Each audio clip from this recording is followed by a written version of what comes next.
Bonjour, prions pour commencer ce sermon.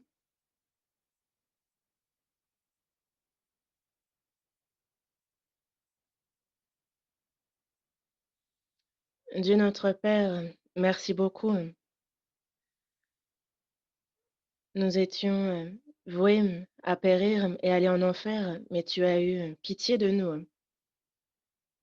Et par ta mort sur la croix, tu as éternellement lavé nos péchés. Merci. Et même après notre salut, nous te remercions d'être toujours avec nous. Nous sommes imparfaits, mais tu es toujours proche de nous. Et nous te remercions de nous montrer la voie à suivre.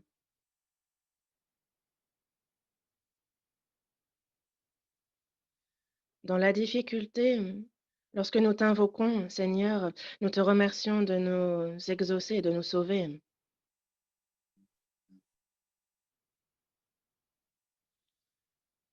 Aide-nous afin que nous puissions nous appuyer davantage en toi et nous confier en toi. Qu'au cours de notre vie et sous tous les aspects de notre vie, nous puissions nous confier en toi seulement et te regarder toi seul. Actuellement, il y a cette pandémie qui touche le monde entier. Nous sommes restreints dans notre vie.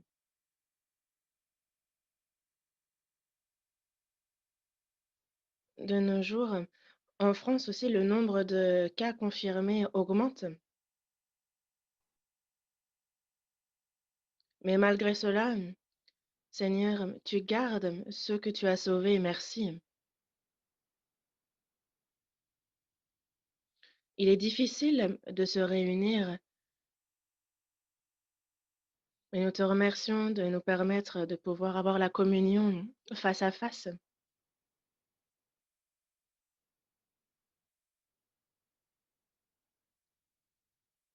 Nous te remercions de séparer ceux que tu as sauvés de ce monde.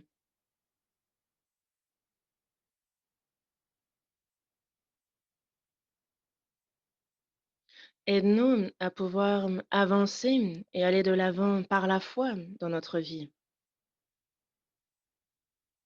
Qu'ainsi, à travers cette Église, ton évangile puisse être prêché avec assurance et courage. La situation est certes difficile, mais nous te remercions de continuellement nous confier des âmes à évangéliser.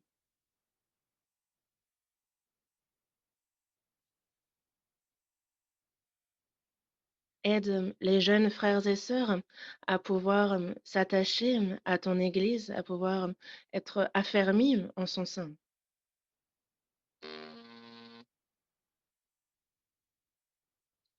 Permets aussi que ce virus s'en aille rapidement pour que nous puissions évangéliser autant que nous le voulons. Nous sommes imparfaits, nous sommes instables, mais nos regards se tournent seulement vers toi, Seigneur, qui est parfait. Aide-nous et guide-nous. Il y a nos frères et sœurs qui participent en habitant loin de Paris.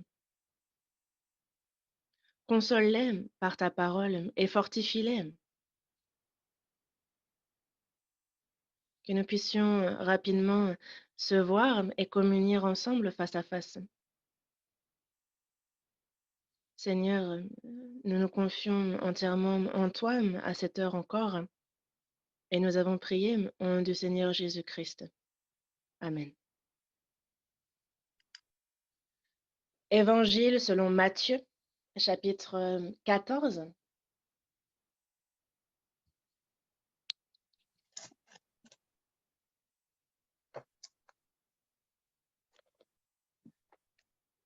Évangile selon Matthieu, chapitre 14, du verset 28 au verset 31.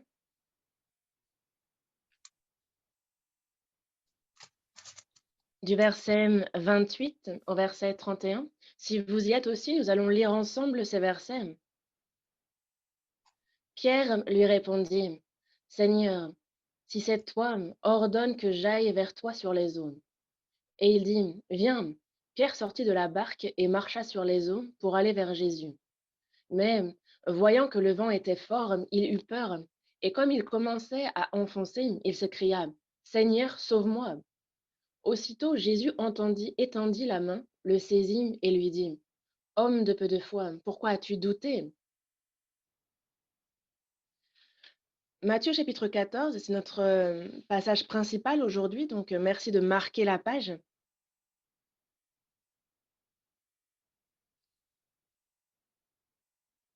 Il est important que l'homme se connaisse précisément.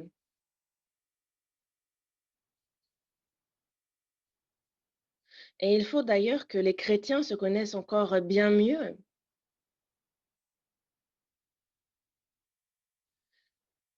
parce que on peut faire l'erreur de penser que l'on se connaît, que l'on est parfait. Mais est-ce possible d'être parfait? Est-ce que c'est une bonne chose finalement que d'être parfait? Ou alors, est-ce qu'il ne serait pas mieux de faire de notre mieux et de confier le résultat à Dieu?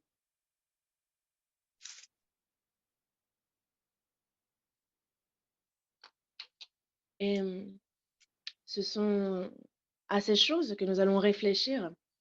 Donc le sujet aujourd'hui, pour faire simple, c'est même si on n'est pas parfait, ça va.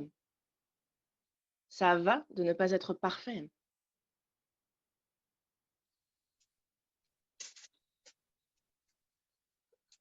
Et alors, nous pouvons reprendre courage à tout instant.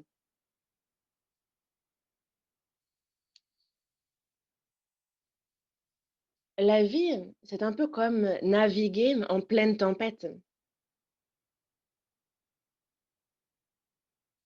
Imaginez-vous cette scène un instant dans votre tête. Le bateau de votre vie est en train donc de naviguer. Et là, il y a le vent, la pluie qui frappe le bateau. Et notre vie passe à travers cette tempête. Si vous regardez le verset 24, chapitre 14, verset 24, la barque, déjà au milieu de la mer, était battue par les flots, car le vent était contraire. Le vent était contraire et le bateau était battu par les flots.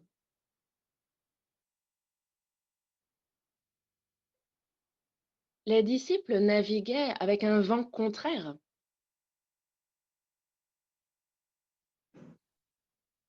Et je vous disais que la vie consiste à naviguer en pleine tempête. Mais qu'est-ce que cela signifie?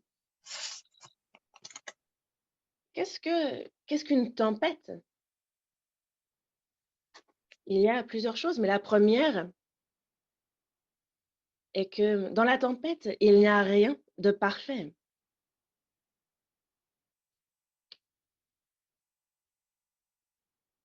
Si on y réfléchit, en pleine tempête, y a-t-il une chose qui puisse être parfaite?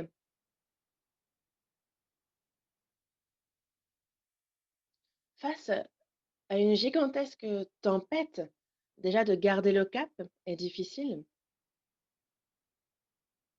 Tout s'envole, n'est-ce pas?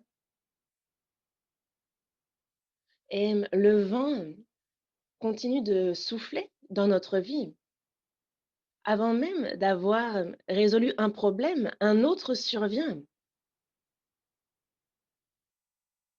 La vie, plus on avance, et ce n'est pas les problèmes qui vont se résoudre, au contraire, ce sera vraiment, ça va s'aggraver, ce sera chaos sur chaos. Et le vent dans notre vie souffle de droite, de gauche, de partout. On a l'impression qu'on en voit le bout, et finalement, le vent se met à souffler d'un autre côté. On a l'impression que ça s'est calmé, et finalement, le vent se renforce. Est-ce qu'il y a de la stabilité, la sécurité dans la vie? Cela n'existe absolument pas. Par exemple, on peut voir une grande entreprise faire faillite du jour au lendemain. Entreprise qui était pourtant très bien établie avant.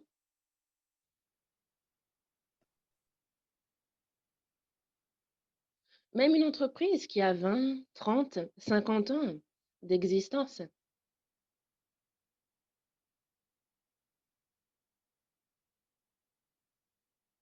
Mais de nos jours, les entreprises durent une dizaine d'années.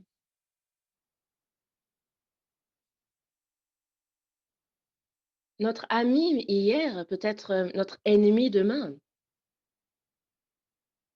Et ne soyez pas trop confiants concernant votre santé non plus.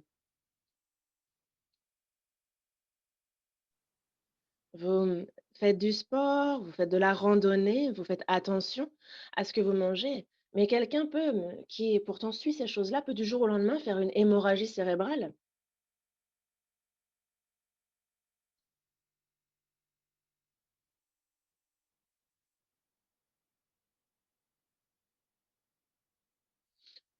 Dans notre vie, y a-t-il quelque chose qui soit parfait? Notre vie, c'est comme naviguer en pleine tempête.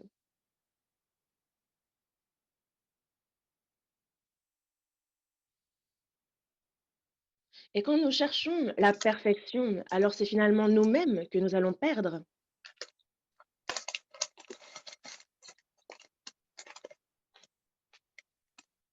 L'homme ne veut pas montrer à autrui ses faiblesses, ses défauts. Et moi aussi, d'ailleurs, c'est mon cas. On a tous ce côté instable, mais nous n'avons pas envie que les autres viennent à apprendre et à voir ces défauts, ce côté faible. Et c'est pour ça que nous sommes très sévères avec nous-mêmes et très rigoureux. Et c'est pour ça qu'il faut que nous pensons qu'il faut que nous soyons parfaits à chaque instant, que nous fassions tout très bien tout le temps. Et pourtant, nous allons commettre des erreurs quand même. Certaines personnes, donc il y a une personne qui s'est rendue à une réunion. Il y avait donc une réunion et la personne en vient à partager donc son opinion, une idée qu'elle avait concernant le sujet traité. Et en fait, tout le monde partageait leur avis, les opinions qu'ils avaient sur le sujet.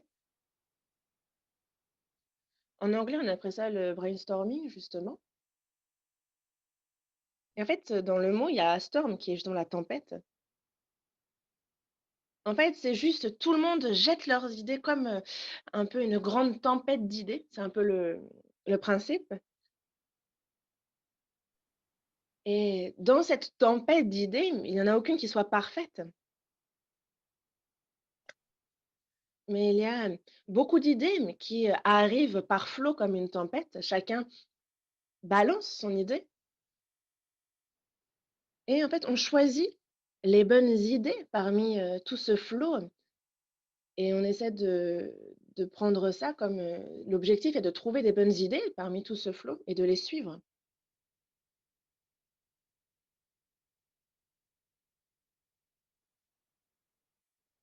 Et donc, une personne participait à une telle réunion et tout d'un coup, elle pense à une très bonne idée et elle se dit: «Ah, vraiment, tout le monde va adhérer à cette idée, on va même m'applaudir». C'est ce que la personne s'est dit. Mais elle commence à développer son idée et à la partager. Ça vous est déjà arrivé aussi, n'est-ce pas? Et vous regardez l'expression de ceux qui vous écoutent et vous dites: «Oh, ils ont l'air de dire: "Mais c'est bizarre"».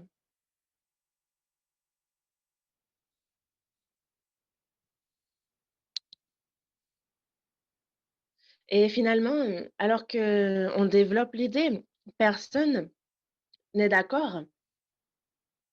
Et une fois qu'on a terminé, notre exposé, il y a une personne qui dit: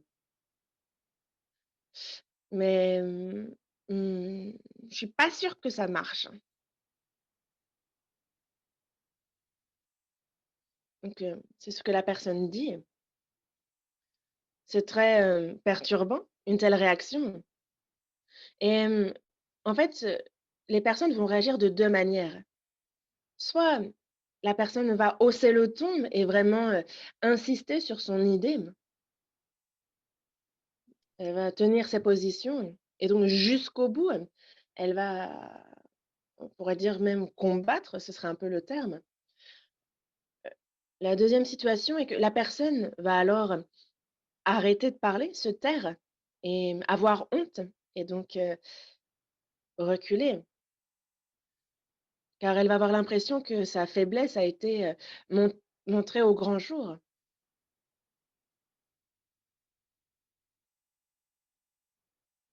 Parce que c'est une idée qui a été proposée, mais on a l'impression que l'autre a saisi l'occasion pour retenir nos faiblesses et donc on ne retrouve pas le courage pour proposer d'autres idées ou pour parler à nouveau. On va donc se taire et abandonner soi-même. Et il arrive souvent que ce soit la majorité qui réagisse ainsi. Mais il y a un autre type de personne qui réagit différemment. Ceux qui se disent et qui reconnaissent que l'erreur est humaine, on peut très bien se tromper. Je peux très bien, ne pas être, parfait. Et une personne qui va, réaliser cela va donc commencer, à discuter avec elle en disant: moi je suis vraiment je manque de beaucoup de choses et donc toi, tu as ce qui me manque et donc parle, on va écouter ce que toi aussi tu as à dire et s'il y a quelque chose qui est, peut-être, comblé, mes faiblesses, elles peuvent être comblées par ce que tu dis, tant mieux. Et si on peut justement réfléchir à quelles sont nos faiblesses et si on peut voir comment changer cela, alors une telle personne va vraiment pouvoir grandir et croître. Nous sommes tous imparfaits,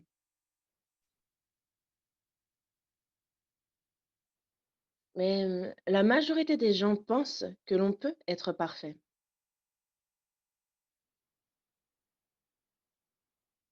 Mais c'est une illusion que de penser que l'on peut être parfait. Et c'est ce qui pose problème d'ailleurs, hein.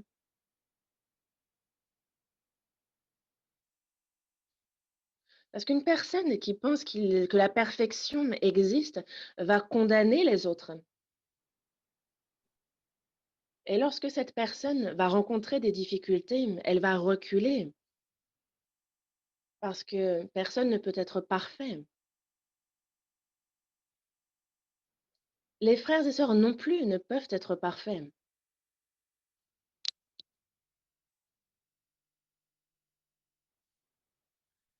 Et donc, lorsque l'on pense que la perfection est possible, alors cela conduit à beaucoup de problèmes. Dans une difficulté, par exemple, notre chair veut fuir.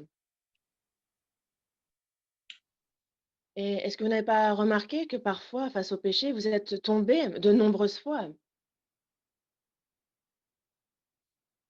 Un chrétien qui pense qu'il doit être parfait va être au départ très zélé,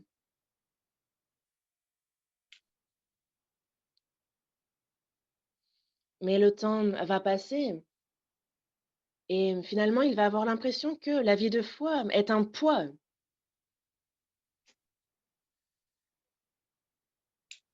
et il va considérer plus tard que la foi est un poids qui pèse sur ses épaules et il va donc se condamner lui-même et s'écarter petit à petit de la voie qui suit le Seigneur. Et une personne qui est sévère vis-à-vis d'elle-même va aussi être sévère vis-à-vis des frères et sœurs.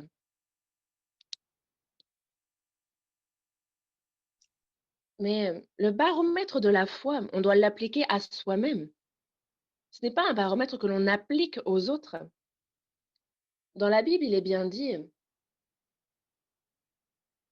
quand on voit que c'est écrit dans la Bible, il faut se dire: «Ah oui, moi je dois faire comme ça, c'est comme ça que je dois faire».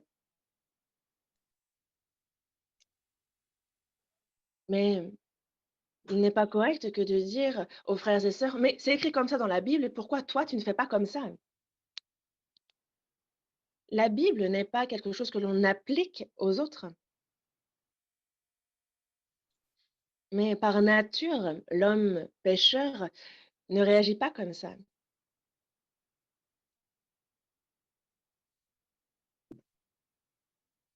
En fait, une personne, quand elle se rend compte que sa vie de foi n'est pas, top au point qu'elle le voudrait, elle va se dire: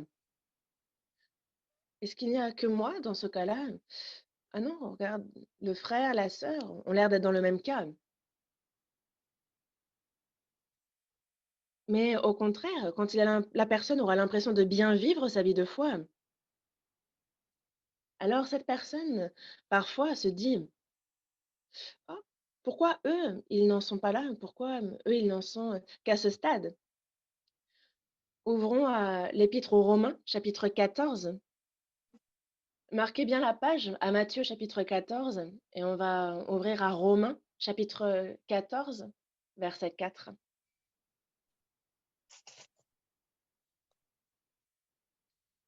Romains, chapitre 14, verset 4. Qui es-tu, toi qui juges un serviteur d'autrui? S'il se tient debout ou s'il tombe, cela regarde son maître. Mais il se tiendra debout, car le Seigneur a le pouvoir de l'affermir. Il nous est bien dit ici, qui es-tu, toi qui juges un serviteur d'autrui?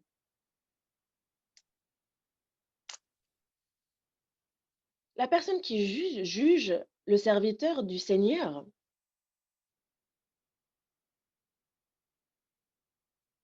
Mais une personne qui juge autrui est une personne qui s'imagine que la perfection existe.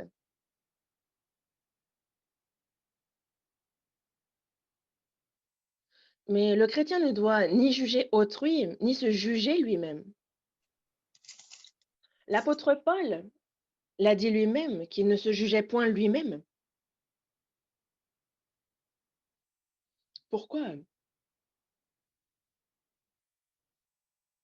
Si vous regardez un peu avant,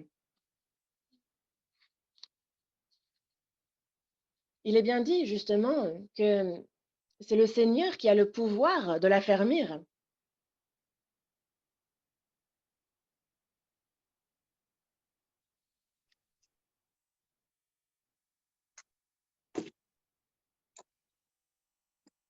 Et donc celui qui juge autrui juge le Seigneur.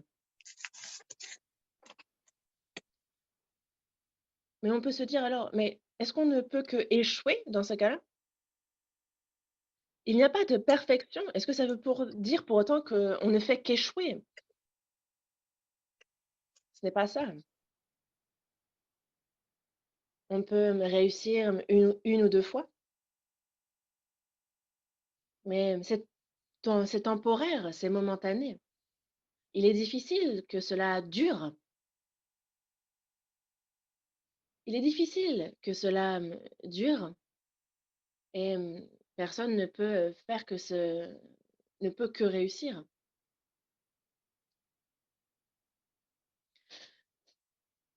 Et c'est pour ça qu'il nous a dit dans la première épître aux Corinthiens, chapitre 10, verset 12, que celui qui croit être debout, qu'il prenne garde de tomber. Celui qui croit être debout sera surpris de se voir à terre peu de temps après. Il nous arrive de vaincre à certains moments, mais il nous arrive aussi parfois de rencontrer la même épreuve et de pourtant tomber cette fois-ci. Parfois, on triomphe de certains types d'épreuves, mais on ne fait que tomber face à un autre type d'épreuve. Est-ce que cela ne vous est pas arrivé souvent? Est-ce qu'il n'y a que moi? Et c'est pour ça que l'homme doit être humble.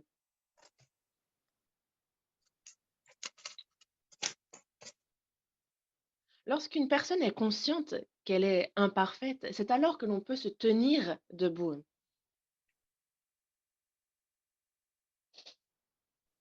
C'est très paradoxal, n'est-ce pas?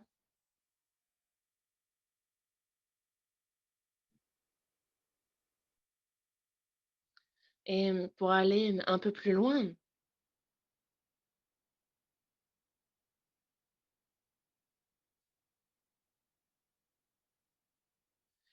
ça peut être aussi si se méprendre que de penser qu'on a parfaitement compris que nous ne sommes pas parfaits. Jusqu'à ce que nous nous tenions devant le Seigneur, on ne cesse d'apprendre à se connaître.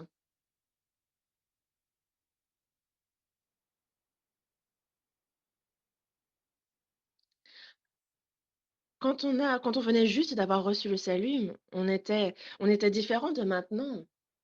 On était différent 1 an après, on était différent 5 ans après et encore maintenant, nous sommes différents de cette époque et c'est pour cela que on apprend à se connaître tout au long de notre vie de foi.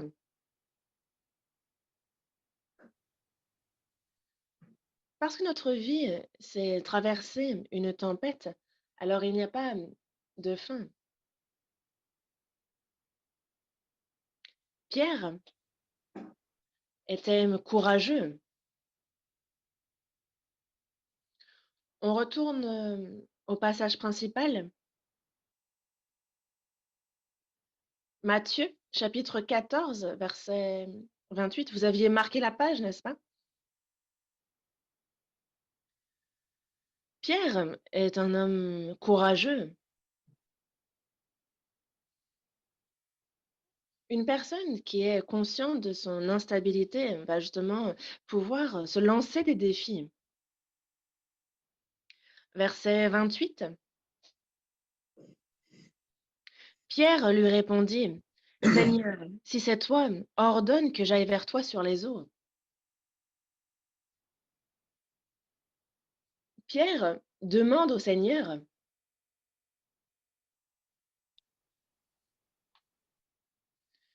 Seigneur, si c'est toi, ordonne que j'aille vers toi sur les eaux.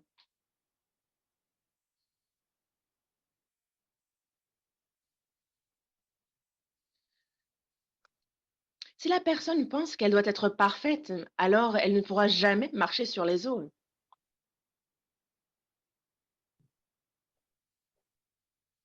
Parce que si on y réfléchit avec raison, qui peut marcher sur les eaux? Une personne perspicace ne se lancera pas à ce défi-là.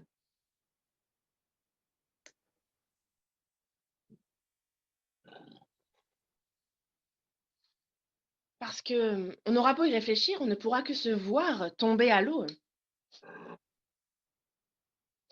Et le fait même de ne faire qu'un seul pas sur les eaux serait on se sentirait honteux. Parce qu'on se dit: «Mais si ça se passe mal, on peut même mourir». Surtout qu'ils sont en pleine tempête, n'est-ce pas? Les flots frappent et le vent est contraire. Mais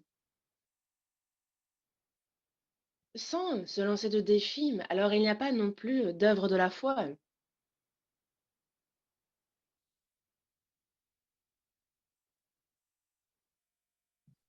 Si on regarde toute la Bible et si on regarde les miracles et si on cherche un miracle qui a suivi la raison, on n'en trouvera aucun. Il y a de nombreux miracles dans la Bible,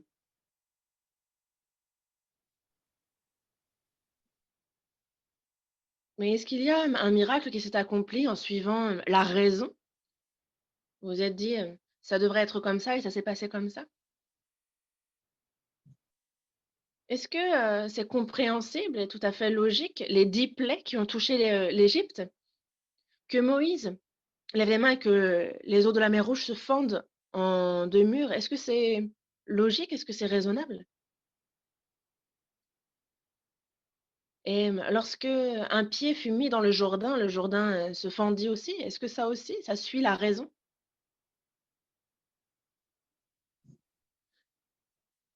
Et c'est comme les murs de Jéricho, cette cité s'est effondrée après que le peuple est tourné 7 fois autour. Gédéon et ses 300 guerriers étaient fatigués, mais ils ont combattu contre des milliers.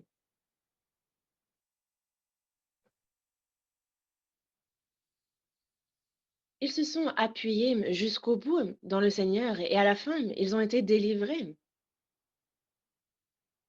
Et aujourd'hui, c'est de Pierre dont on nous parle. Et il est certes tombé dans l'eau, il s'est enfoncé, mais il est le premier.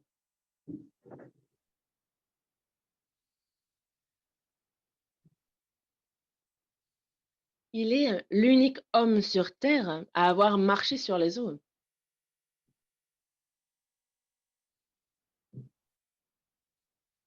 Tout homme est instable, mais lorsque l'on s'appuie sur le Seigneur, alors on peut connaître des miracles. Pierre aussi est imparfait, instable, et il a dit, à Dieu ne plaise, Seigneur. Seigneur, ne faites pas ainsi. C'est ce que Pierre a dit une fois au Seigneur.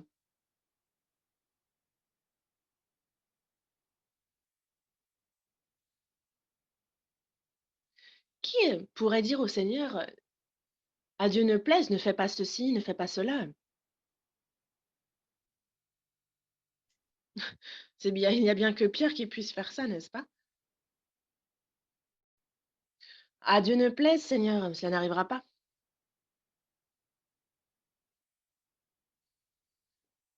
Et lorsqu'il dit justement Seigneur, il n'en sera pas ainsi, Seigneur, ne fais pas ça, grammaticalement, c'est correct, mais c'est le contenu en soi est assez étrange.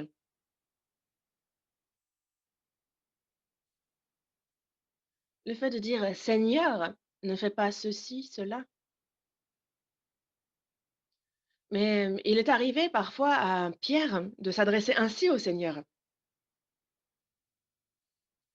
Dans Matthieu chapitre 16, verset 22, Pierre justement s'adresse au Seigneur et lui dit, à Dieu ne plaise, Seigneur, cela ne t'arrivera pas. Car le Seigneur avait justement dit à ce moment-là qu'il serait crucifié, qu'il mourrait et qu'il ressusciterait au troisième jour. Pierre, avec courage, dit, cela ne t'arrivera pas.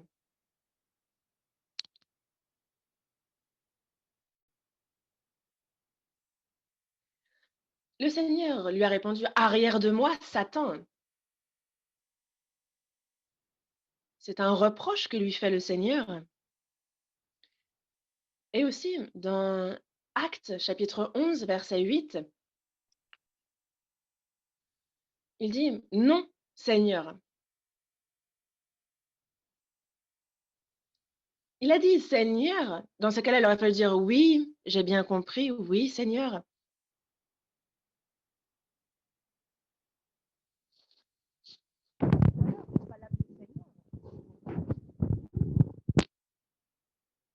Mais c'est en plus à 3 reprises qu'il dit ça. Comme Pierre lui-même s'est effondré 3 fois. Le soir, lorsque le Seigneur fut livré et captif, c'est à 3 reprises que Pierre a renié le Seigneur. Et Pierre commet une autre erreur. Dans Galates, chapitre 2, du verset 12 au verset 14, on voit justement que Pierre mangeait avec les païens. Mais en fait, il voit ensuite les Juifs qui arrivent et donc lui, il s'esquive et il se tient à l'écart. Donc, en fait, ici, on voit un peu l'hypocrisie de Pierre. Et en fait, les Juifs qui étaient avec lui ont aussi utilisé la dissimulation. En fait, eux-mêmes ils ont été assez perturbés et se sont mis à l'écart. Et il est dit que Barnabas lui-même a été entraîné par leur hypocrisie.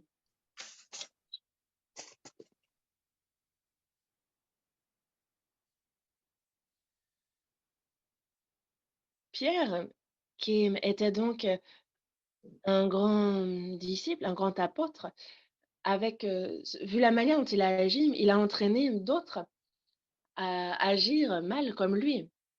Il est finalement, repris par l'apôtre Paul qui lui fait des reproches. Et il est vrai que Paul est plutôt du style téméraire, il est vraiment intrépide. Le jour où Jésus fut, livré, il sort son épée et il coupe l'oreille d'un des gardes.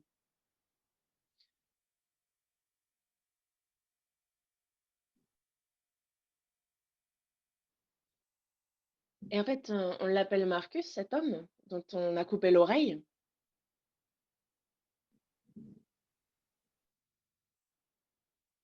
Évidemment que il avait à cœur de protéger le Seigneur lorsqu'il a sorti son épée.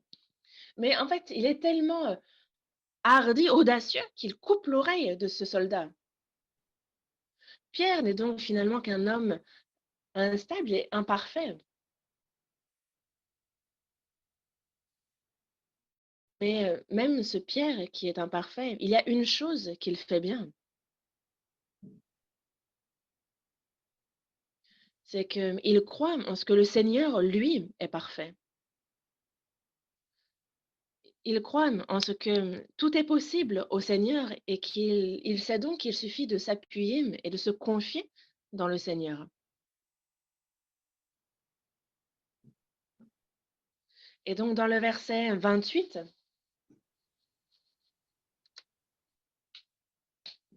Pierre dit: «Seigneur, si c'est toi».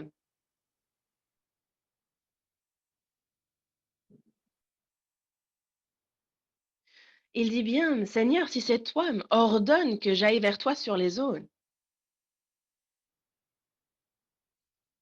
Comment une personne peut-elle marcher sur les eaux?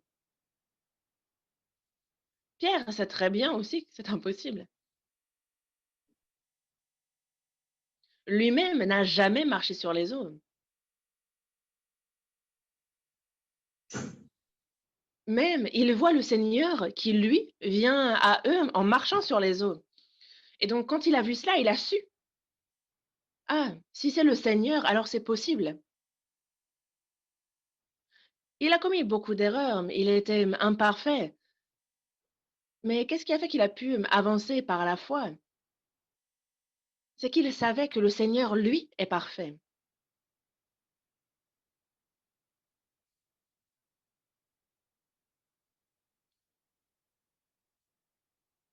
Et aussi, sachez que nous-mêmes, nous sommes instables et imparfaits. Nous sommes, nous aussi, imparfaits, mais j'aimerais que comme Pierre, nous comprenions que si moi, je suis imparfait, le Saint-Esprit qui est en moi, lui, est parfait.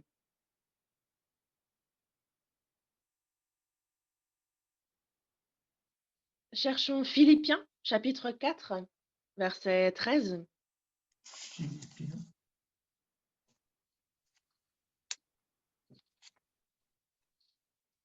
Philippiens, chapitre 4, verset 13. Je puis tout par celui qui me fortifie.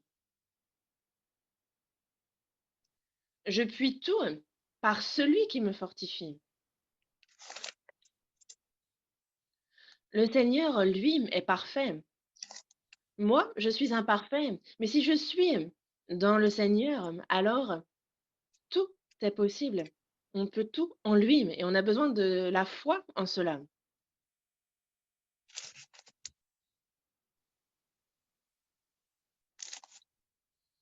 Une personne qui reconnaît qu'elle est imparfaite, alors elle va porter son regard sur la puissance de Jésus qui, lui, est parfait.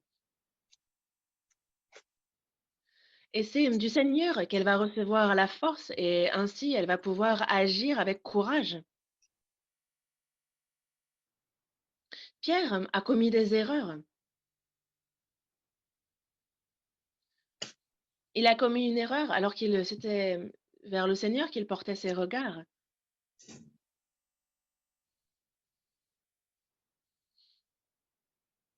Mais une personne qui reconnaît qu'elle est imparfaite va justement se tourner vers le Seigneur et lui demander de l'aide. Retournons à notre passage principal, Matthieu, chapitre 14, verset 30.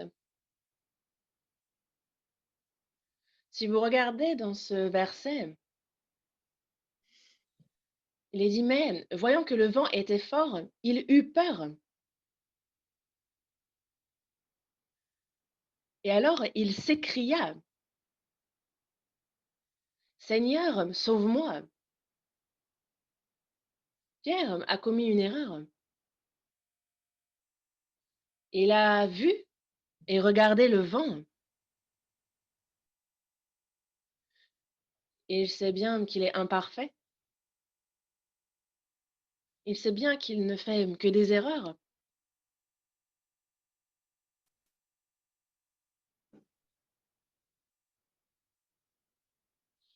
Et il sait très bien que si c'est vers le Seigneur qu'il porte ses regards et en lui qu'il s'appuie, alors il peut marcher sur les eaux. Mais parfois, le Seigneur compare cela avec le monde. La mer est parfois comparée avec le monde.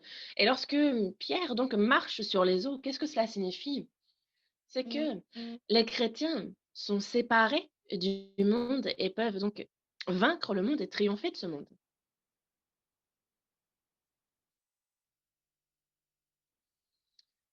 Mais Pierre a regardé le vent.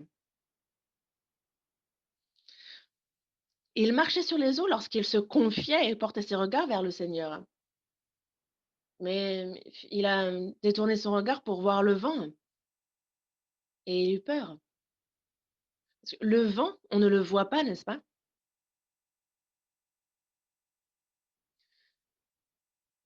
Ici, en fait, le vent a soulevé les vagues et donc c'est certainement les vagues qu'il a vues, mais des vagues qui étaient soulevées par le vent. Lorsqu'il avançait en regardant le Seigneur, il ne s'est pas enfoncé dans l'eau, mais c'est quand il a regardé le vent. Alors, lui qui se focalisait, qui était concentré sur le Seigneur, il a perdu le, la concentration. Ce n'est plus le Seigneur qu'il a regardé, et c'est finalement les flots, les vagues du monde qu'il a regardé.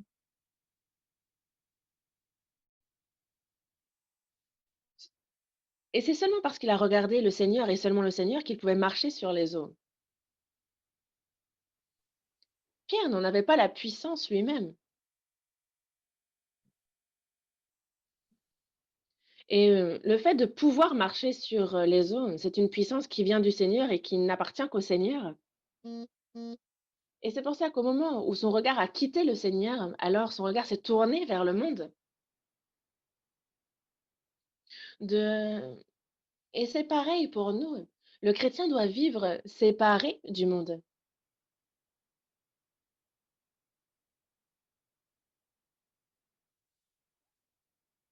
Car il ne faut pas vivre bras dessus, bras dessous avec le monde, mais il faut vivre en marchant sur le monde.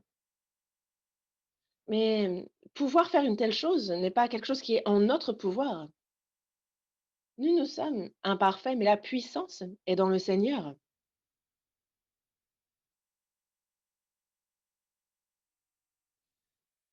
Et il est vraiment fait en sorte que si notre regard se détourne du Seigneur, alors nous tombons dans le monde.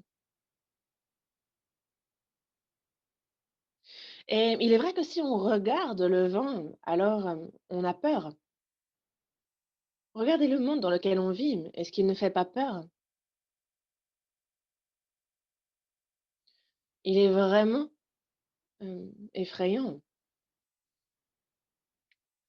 Dans le verset 30, mais voyant que le vent était fort,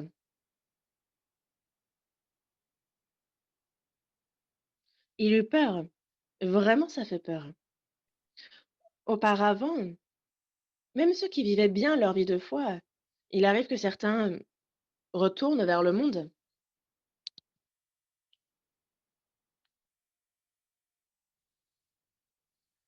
Et ce qui est vraiment terrifiant pour le chrétien, c'est de se voir mélanger avec le monde, de se mêler au monde.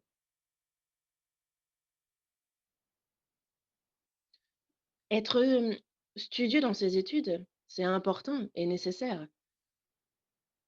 Le problème est une personne qui se mêle au monde sous prétexte des études.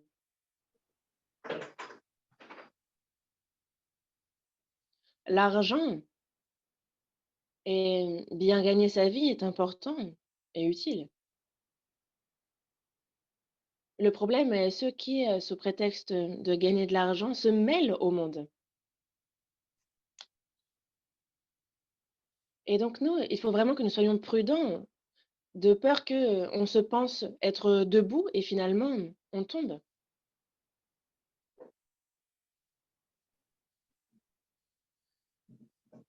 Car une fois que l'on tombe dans les filets, du diable, il est difficile d'en sortir. Mais parfois, il arrive que certaines personnes se font des illusions. Certains se disent que: «Ah, quand j'aurai rétabli ma foi, alors j'irai à l'église». Ça, c'est une personne qui pense qu'elle peut être parfaite.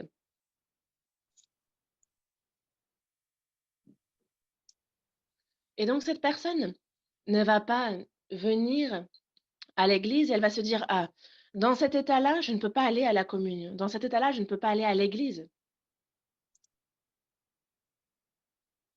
Je vais, rétablir ma foi et quand je vivrai mieux ma foi, à ce moment-là, je rejoindrai la communion».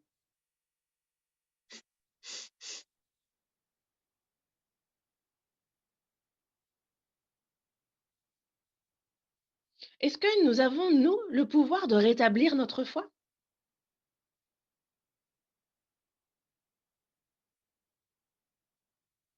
C'est que la personne s'illusionne pensant qu'elle peut être parfaite.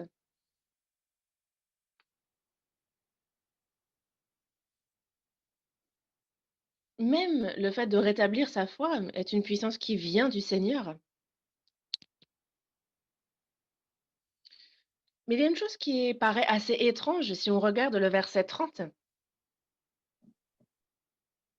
Une chose que l'on a tendance à oublier, c'est que Pierre était pécheur.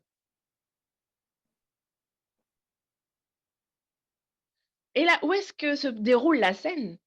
C'est là où Pierre, qui était pécheur, avait l'habitude de pêcher et de travailler.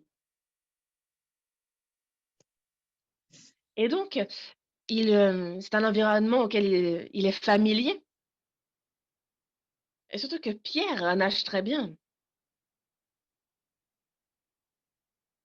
Mais ici, on voit qu'il s'écria. Il devait être en train de boire la tasse et il a dû demander, «Ah Seigneur, sauve-moi!»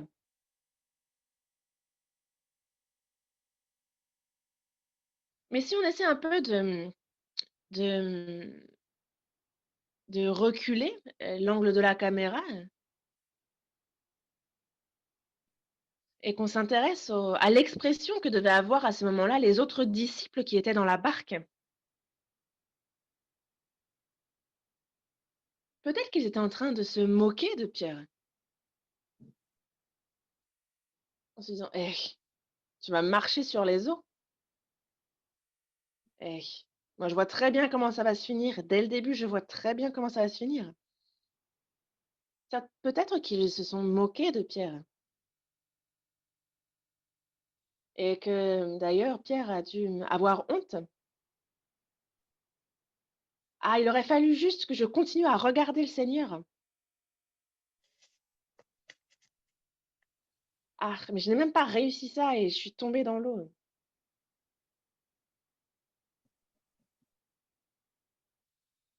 Mais ce qui est important pour Pierre à ce moment-là, ce n'est pas la honte qu'il peut ressentir,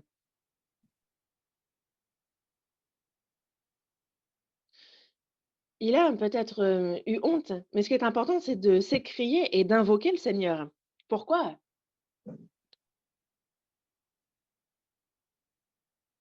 Parce qu'il se retrouve pris dans une vague dont il ne peut se sortir par sa seule force à lui. Est-ce que ce n'est pas une situation dans laquelle on se retrouve nous-mêmes souvent? Nous vivions une vie, bien séparée en nous confiant dans le Seigneur et seulement dans le Seigneur, mais à un moment on s'est dit: «Oh, est-ce que je ne suis pas devenu négligent vis-à-vis de la parole, de la prière?» Et finalement si on regarde en arrière, on se rend compte que nous sommes déjà tombés. C'est une question d'un instant, mais il n'est pas simple de se sortir de ces eaux.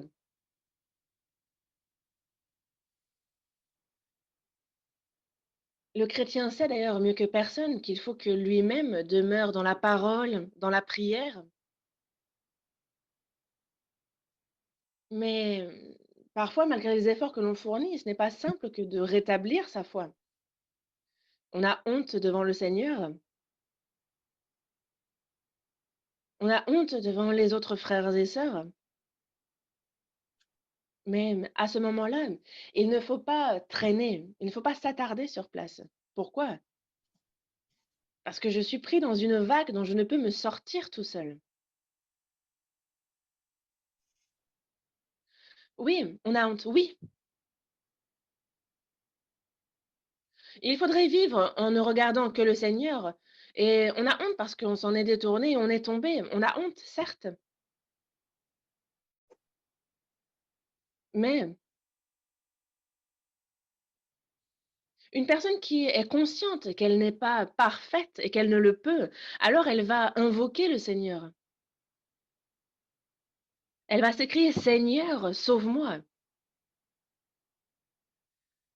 Pierre a dit: «Attends», il n'a pas dit: «Ah attends Seigneur, un instant, ne prends pas ma main, attends un instant. Moi je suis pécheur, tu sais, je nage très bien».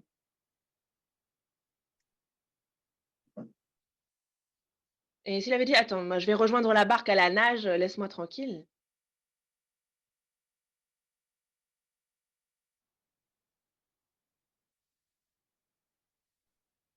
Ce n'est pas ce que Pierre a fait. Il avait certes honte, mais il s'est adressé au Seigneur et lui a demandé de l'aide. Et c'était l'unique méthode pour lui de se sortir de ces flots.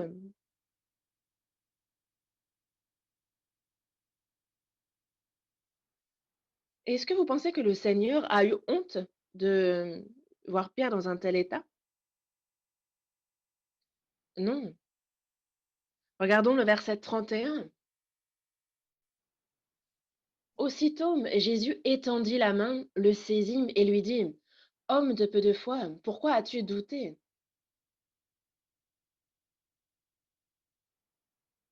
On voit justement que Jésus a aussitôt étendu la main et il l'a saisi.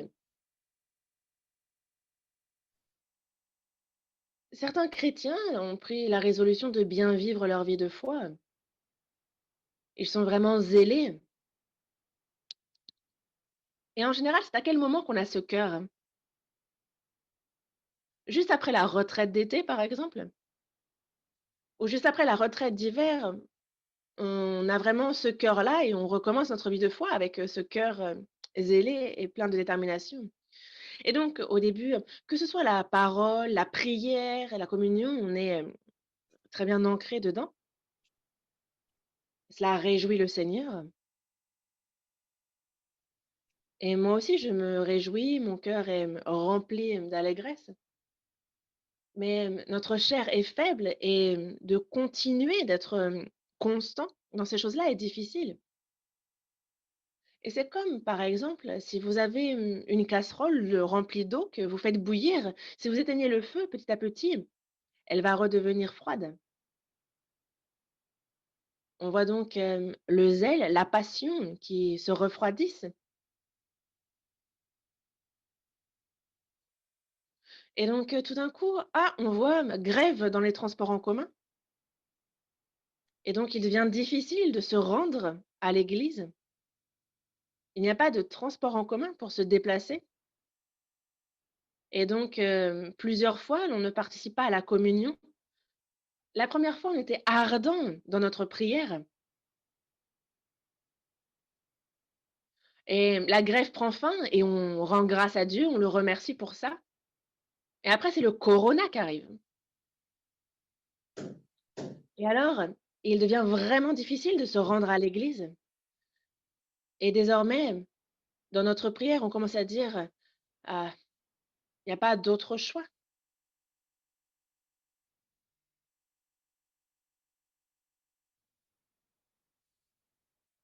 On se dit: «Ah, ce n'est pas moi, on n'a pas le choix, on ne peut pas se réunir» et donc petit à petit, on trouve des excuses dans notre cœur et petit à petit, par la grâce de Dieu, on recommence à se réunir de nouveau. Mais, on a mal, on est malade, on souffre à un endroit, on se dit: «Oh, est-ce que ce serait pas, le corona? Ah pourtant il faudrait que j'aille à l'église».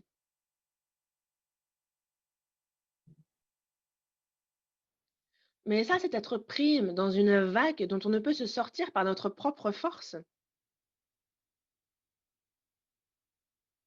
et il y a une caractéristique propre aux flots, aux vagues. Les vagues, elles ne frappent pas une fois. Les vagues, elles se succèdent et c'est pour cela que ces flots, on ne peut, s'en extraire soi-même et ce cercle vicieux, on ne s'en sort pas tout seul et si jamais on est dans ce cas-là, alors il nous faut s'écrier à l'Éternel: «Seigneur, sauve-moi» et il ne faut pas réfléchir, 1 ou 2 fois, il faut juste aller à l'église et même si on se sent honteux, même si on a l'impression que notre vie de foi n'est pas la meilleure, il faut aller à l'église. Et même lors de votre témoignage, invoquez l'Éternel, car le Seigneur étend sa main dans la communion et vous avez, déjà, senti cette étreinte, n'est-ce pas? Car Pierre a pu, sortir des eaux justement parce que le Seigneur a étendu la main et l'a saisi et les autres disciples étaient sur la barque à le regarder, en disant: «Mais qu'est-ce qu'il fait?» Alors, c'est avec grand courage qu'il est sorti de la barque, mais regardez dans quelle situation il est maintenant. Est-ce que, c'est une situation honteuse? Certainement que Pierre a pu, faire ce témoignage. Mmh, c'est vrai. Moi, j'ai, détourné mon regard du Seigneur et je suis tombée dans les eaux. Mais moi, je suis imparfait, mais moi, j'ai marché sur les eaux. Est-ce que tu sais ce que ça fait? Comment on se sent quand on marche sur les eaux? Et est-ce que tu as déjà senti cette étreinte, cette main de Jésus quand lui-même vient te sortir de cette situation?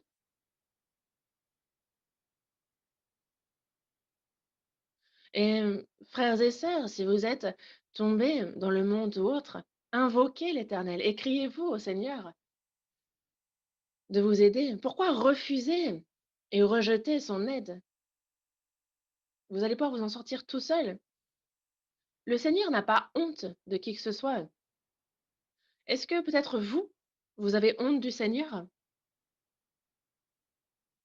Invoquez-le, écriez-vous à lui et saisissez sa main.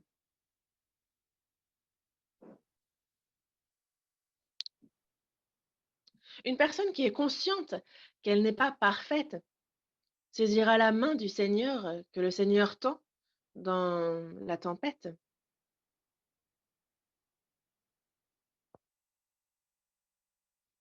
Et c'est vraiment une personne courageuse.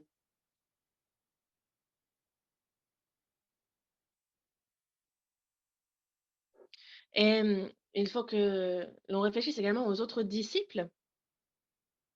Qu'ont fait les autres disciples, eux?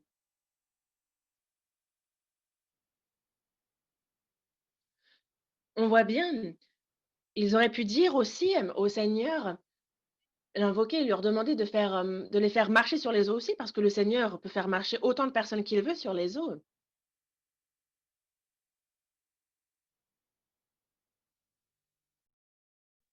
On voit par exemple les frères et sœurs dans l'Église qui, font l'expérience des miracles de Dieu dans leur foi.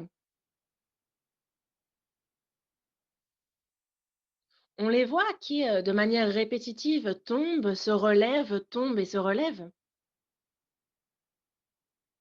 et à travers cela, ils comprennent mieux la Bible et ils connaissent davantage et mieux l'amour du Seigneur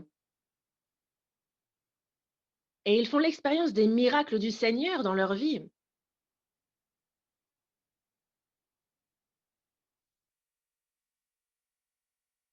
Et quand on voit les frères et sœurs vivre ainsi, on veut vivre de même.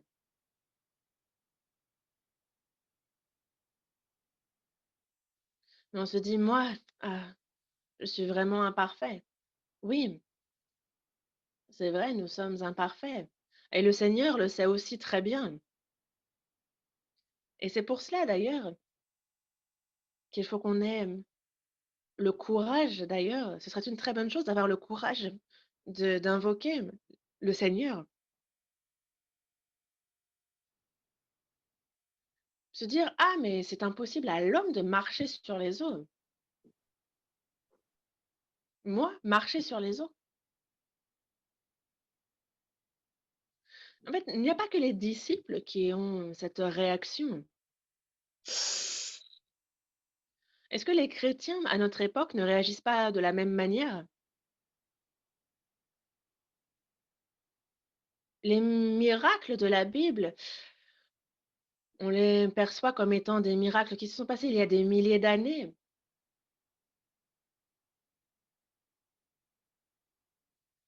et certains pensent que les difficultés auxquelles ils font face en ce moment même sont, 2 choses différentes d'avec, les difficultés ou les miracles qui sont écrits dans la Bible.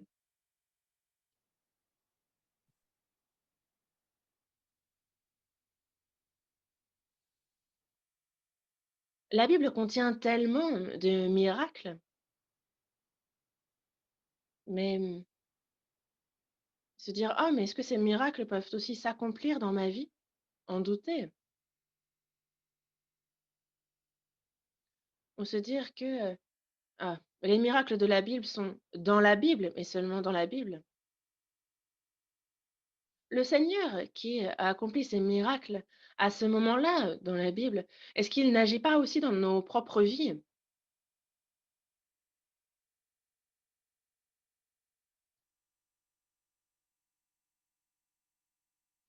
Quand on pense aux miracles de la Bible et que l'on pense, à l'intervention du Seigneur, alors ils paraissent tout à fait réalisables.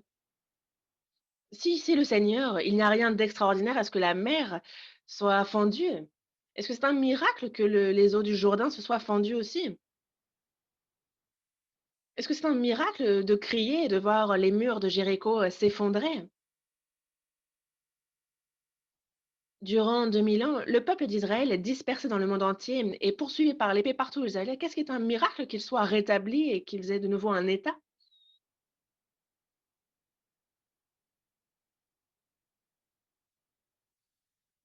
Si Dieu est le Tout-Puissant, s'il est lui qui est omnipotent et qui connaît toutes choses, est-ce que ça lui est impossible? Est-ce que c'est un miracle si c'est lui?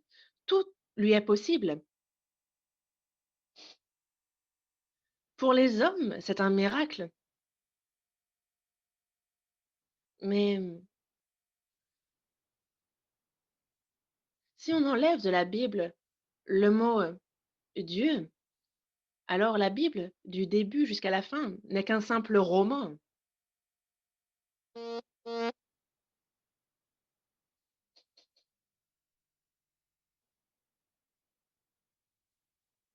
Et parce que c'est Dieu, tout est rendu possible.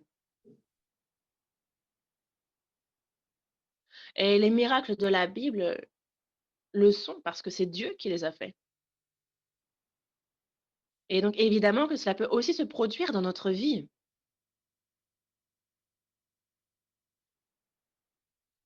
Nous avons reçu le salut et le Seigneur est en nous, n'est-ce pas?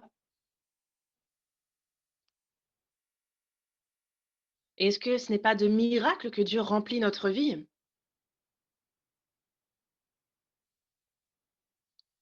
Mais les disciples ont pourtant vu ces miracles, mais n'y ont pas cru.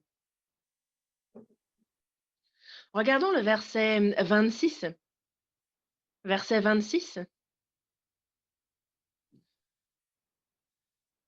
Quand les disciples le virent marcher sur la mer, ils furent troublés et dirent: C'est un fantôme. Et dans leur frayeur, ils poussèrent des cris.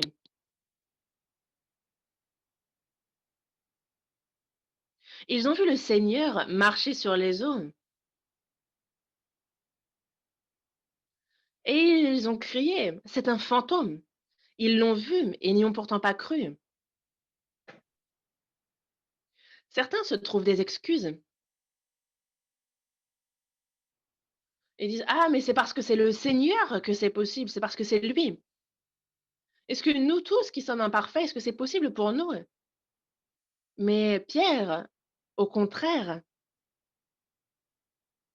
a dit: «Moi, je suis certes imparfait, est-ce que je peux marcher sur l'eau?»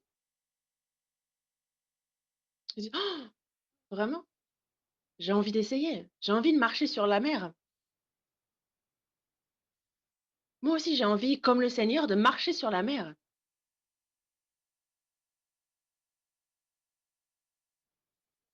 Mais les disciples sont assez rapides dans les jugements qu'ils donnent. Ils disent: «Ah non, moi si je marche sur les eaux, je vais mourir». Avant même d'avoir regardé le Seigneur, ils ont vu les vagues, le vent, les flots et ça leur a semblé, vraiment impossible et ça se passe encore à notre époque. Avant même d'évangéliser, on est effrayé par notre père et donc on recule.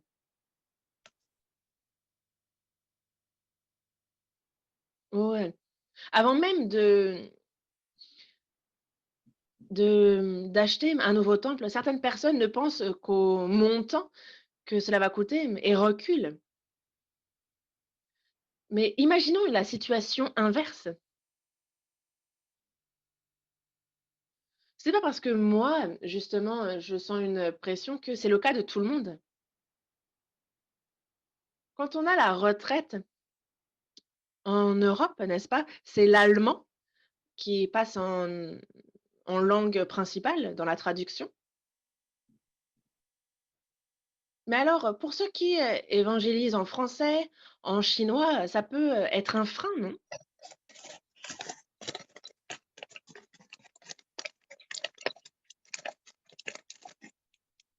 Mais, si on emmène une âme, elle est sauvée.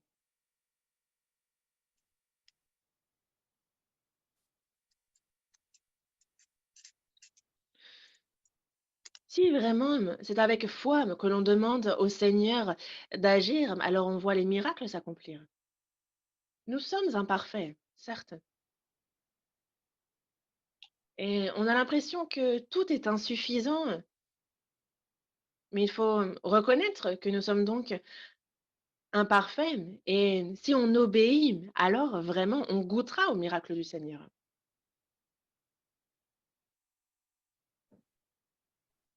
Et cela nous arrive très souvent. Pierre savait qu'il était imparfait, mais il savait aussi que le Seigneur, lui, est parfait. Et c'est pour cela que il s'est dit: «Si le Seigneur l'ordonne et le permet, alors moi aussi je marcherai sur les eaux».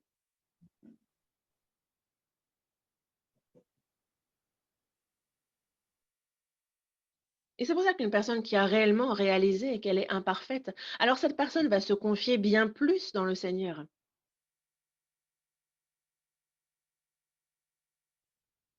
Et c'est ce genre de personnes qui peuvent goûter au miracle du Seigneur.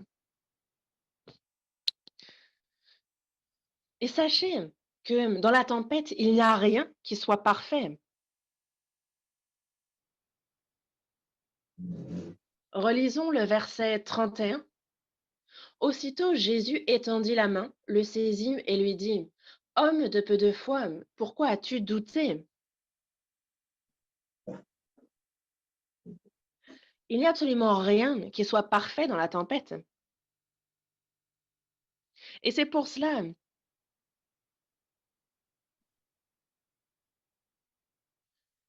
que je vous demanderais de laisser de côté, d'abandonner cette idée que l'on puisse être parfait et qu'il faille être parfait. Et justement, c'est quand nous sommes conscients que nous ne sommes pas parfaits, alors, quand nous le savons, c'est alors que si nous tombons, tout de suite, nous allons nous tourner vers le Seigneur et lui demander de nous aider.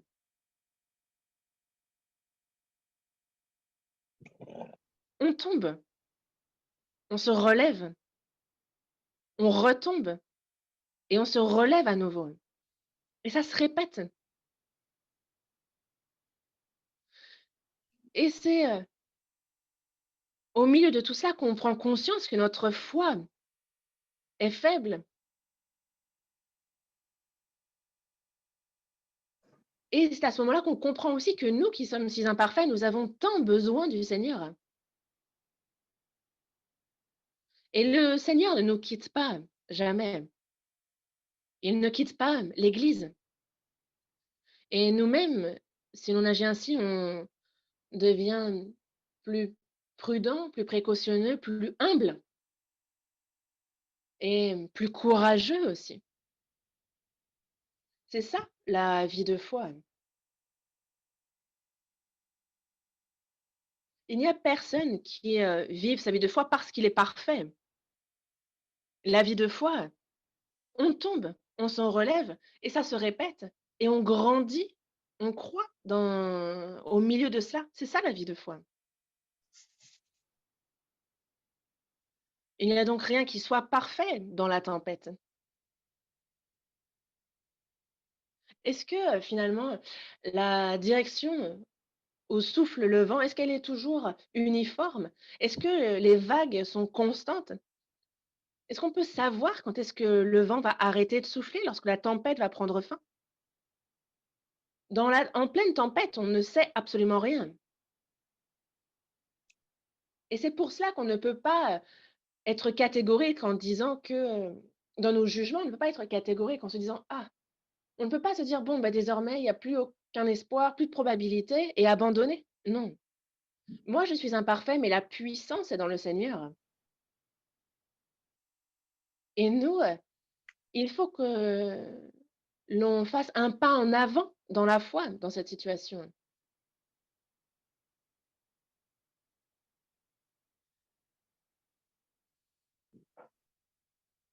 Et il faut que même en pleine tempête, justement, on s'examine.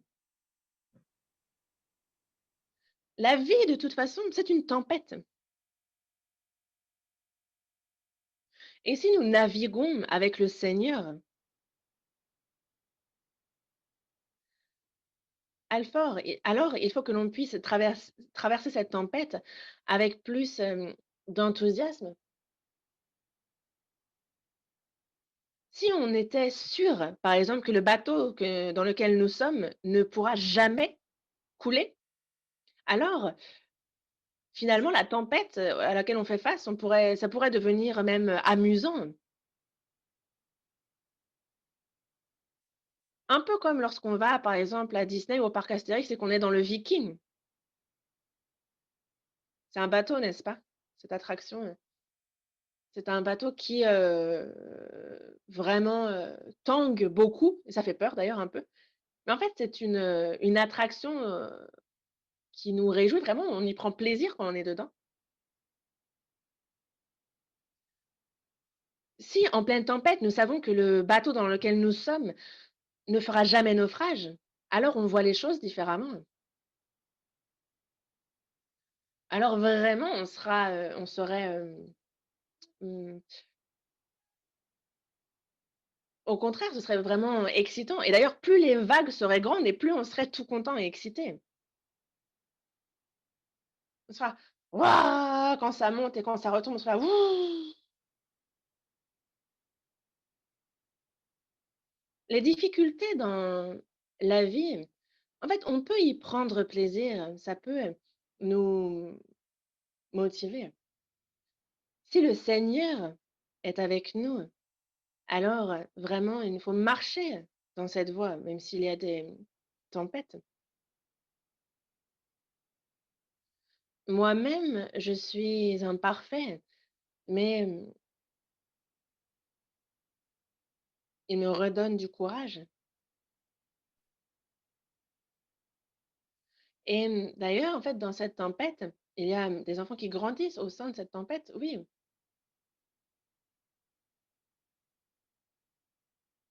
Mais le problème est que les adultes s'illusionnent beaucoup,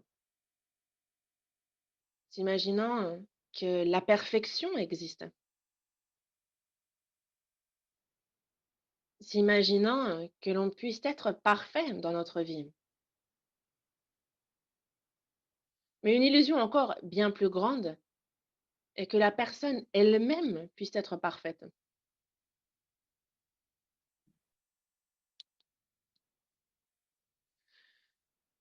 Cette personne-là, quand elle va se voir chuter ou commettre des erreurs, elle va avoir honte, être déçue et elle va reculer. Et c'est pour ça qu'elle ne pourra pas aller de l'avant. Pourquoi? Parce qu'elle aura honte, parce qu'elle pense qu'il ne faut pas qu'elle voie son imperfection. Et lorsqu'on pense ainsi, on ne peut que reculer et se cacher. Et donc, du jour au lendemain, on est devenu adulte et on pense alors qu'il faut ne faut montrer que nos forces et non nos faiblesses. Je suis désolée, mais ça, c'est avoir vieilli dans la foi. Jusqu'à ce que nous nous tenions devant le Seigneur, aucun de nous n'est parfait. Nous sommes renouvelés constamment. Nous ignorons beaucoup de choses. Nous tombons constamment et on se relève aussi. Est-ce que ce n'est pas ça, notre vie? Est-ce que ce n'est pas finalement ça, d'être en vie dans notre vie, dans notre foi? Parfois, il arrive que d'ailleurs, certaines personnes disent: «Ah mais en ce moment, moi, pas grand-chose, il ne m'arrive rien» et ça, c'est quelqu'un qui a une routine dans la vie de foi, qui s'est habitué et parce que la personne est en descente, elle est en pente, c'est pour ça que ce n'est pas difficile.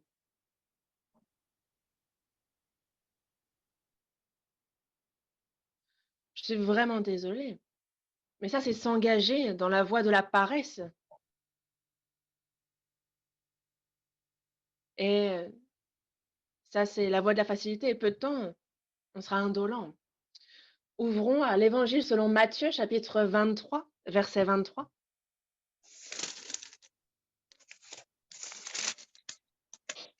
Matthieu, chapitre 23, verset 23. Malheur à vous, scribes et pharisiens hypocrites, parce que vous payez la dîme de la menthe, de l'âneth et du cumin, et que vous laissez ce qui est plus important dans la loi, la justice, la miséricorde et la fidélité. C'est là ce qu'il fallait pratiquer, sans négliger les autres choses.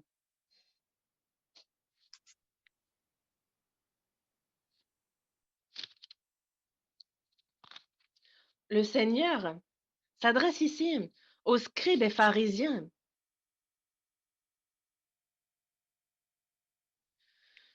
Vous payez la dîme de la menthe, de l'âneth et du cumin.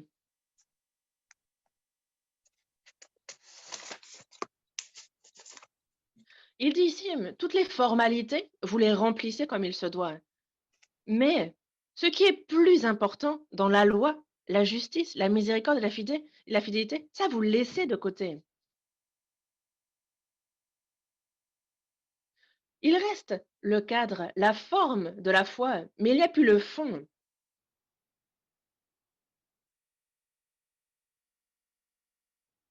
Dans l'Ancien Testament, lorsque l'on faisait des sacrifices, on prenait un agneau, un bœuf, Et au début, c'est avec, crainte et tremblement qu'ils, offraient les sacrifices. Est-ce que vous pensez que le peuple avait déjà sacrifié des animaux avant? La première fois, ils devaient être vraiment, dans la crainte, dans le tremblement, alors qu'ils, découpaient les animaux, et quand ils voyaient le sang gicler, ils ont dû se dire: «Oh là là, oh là là!» Et ils étaient donc dans la crainte, et il y a, des c'est la vie qui mourait, par exemple, c'était pour leurs péchés que des animaux étaient sacrifiés, que des animaux perdaient la vie. Donc imaginez la crainte de Dieu qu'ils avaient dans leur cœur et combien ils étaient dans la peur. Mais ils se sont petit à petit habitués. Désormais, ils coupent avec précision. Ils savent très bien où frapper, où, enfoncer la lame pour tuer en une seule fois. Et donc c'est désormais avec facilité qu'ils, sacrifient, qu'ils récupèrent le sang.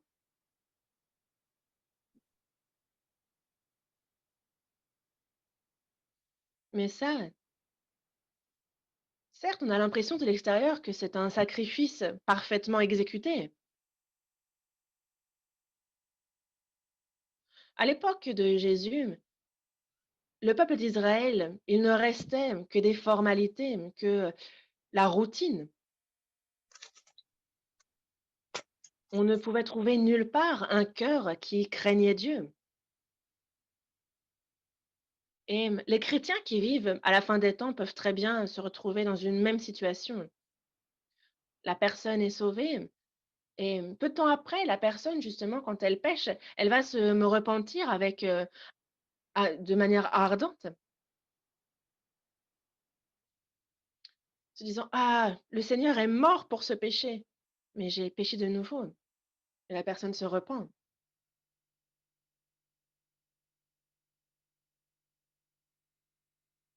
Mais cela se répète,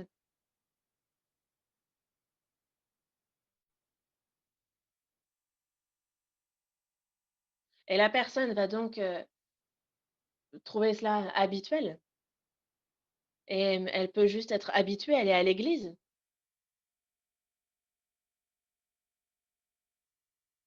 et finalement ne plus être aussi sensible au péché, et on peut ne pas trouver dans cette personne la crainte de Dieu dans son cœur, et c'est pour cela que Dieu nous conduit dans la tempête et il nous fait, tanguer constamment. Il nous a bien dit: «Vous qui dormez, réveillez-vous». Dieu est celui qui, nous secoue, et c'est donc finalement, un don, un cadeau qu'il nous fait de pouvoir vivre en pleine tempête.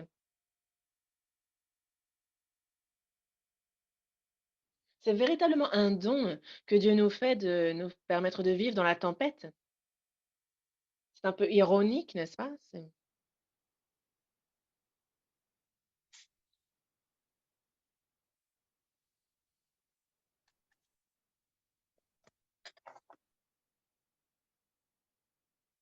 mais jetez-vous dans la tempête,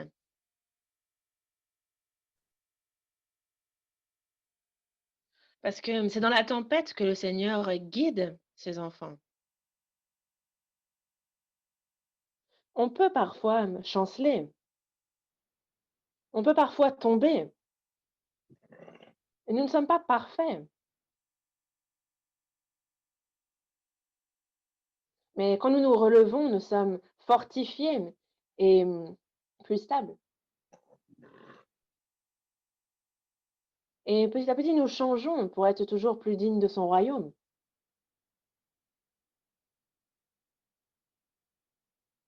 et nous avons encore de nombreuses tempêtes à traverser à l'avenir,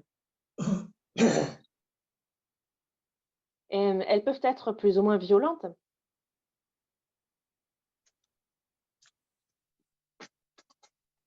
Mais lorsque le Seigneur reviendra, après avoir traversé tout cela, nous nous tiendrons devant lui debout. Prions. Dieu, merci. Merci d'être toujours avec nous. Merci de nous soutenir, nous qui sommes imparfaits.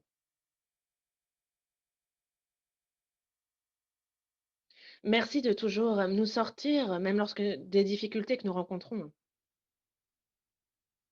Nous sommes imparfaits et impuissants,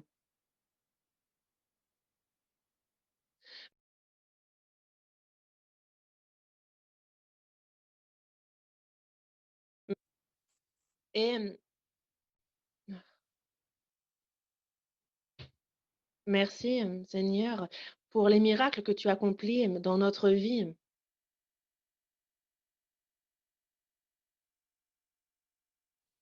Et notre vie est une continuité de miracles.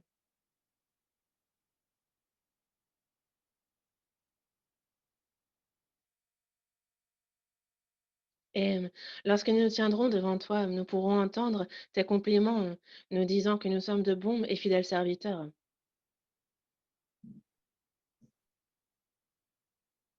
Nous sommes faibles, nous sommes imparfaits,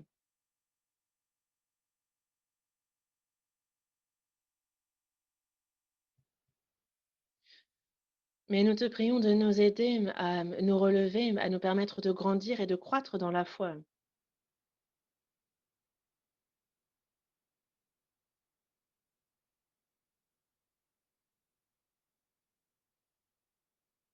Et nous souhaitons que tu accordes grâce et amour à tous les frères et sœurs qui se confient en toi.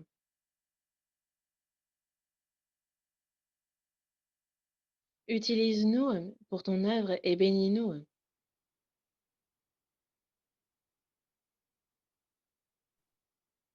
Il y a des frères et sœurs qui, pour certaines raisons, n'ont pu être avec nous aujourd'hui. Conduis-les dans la communion,